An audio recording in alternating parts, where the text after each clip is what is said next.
Cette semaine se jouent les dernières finales de coupe, notamment la coupe de la Ligue Europa Conférence qui a vu avant-hier l'Olympiakos battre la Fiorentina dans les prolongations.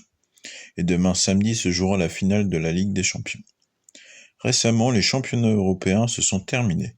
C'est pourquoi aujourd'hui je vais vous faire visiter du pays en m'intéressant aux pays voisins, en commençant par les membres des 5 grands championnats. Pour la Première Ligue, considérée comme le meilleur championnat d'Europe, la course au titre s'est jouée jusque dans les derniers instants. Pendant longtemps, Arsenal, Liverpool et Manchester City se suivaient de très près. Mais Liverpool n'a pas suivi la cadence dans les dernières semaines.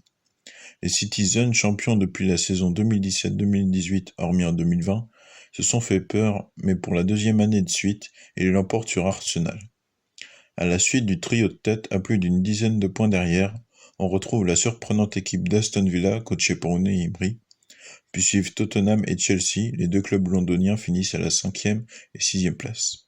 Les ambitieux Newcastle, Manchester United et West Ham suivent et complètent le top 10. Désormais rendons-nous en Allemagne où le Bayer Leverkusen a créé la surprise en étant invaincu et détrônant le Bayern Munich. Preuve que la saison des Bavarois, tous les ans champions depuis 2012, est ratée. Même Stuttgart, qui joue habituellement le maintien, est passé devant. Derrière, on retrouve un spectaculaire RB Leipzig et le Borussia Dortmund, finaliste de la Ligue des Champions. Cependant, en Bundesliga, ils étaient avant les Dauphins du Bayern. Une saison de Bundesliga historique, la saison prochaine s'annonce aussi très belle. Rapidement, chez nos voisins espagnols, le Real Madrid reprend le pouvoir sur le Barça, champion l'an passé, les Madrilènes alternant entre la première et seconde place ces 5 dernières années. La surprise de cette saison est Girone, qui s'incruste au milieu des grosses équipes, étant 3e et plus performant que l'Atlético Madrid 4e. À noter que le FC Séville finit 13e, loin des standards. Plus loin sur la Méditerranée, en Italie, l'Inter a été titré. Depuis la fin de la suprématie de la Juventus de Turin en 2020, le club champion de Serie A change tous les ans.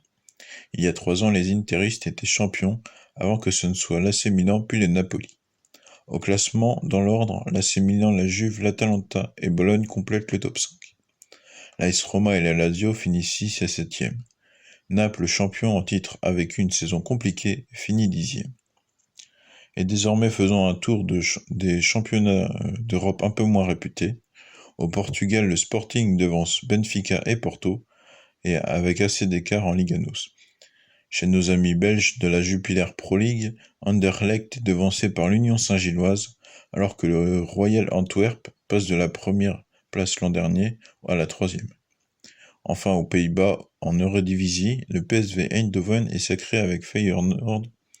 Ils finissent largement devant les autres équipes. L'Ajax finit 5e alors que la saison s'annonçait bien mal embarquée. On suivra les championnats européens avec attention à la rentrée, mais en attendant demain soir se jouera la finale de la Ligue des Champions.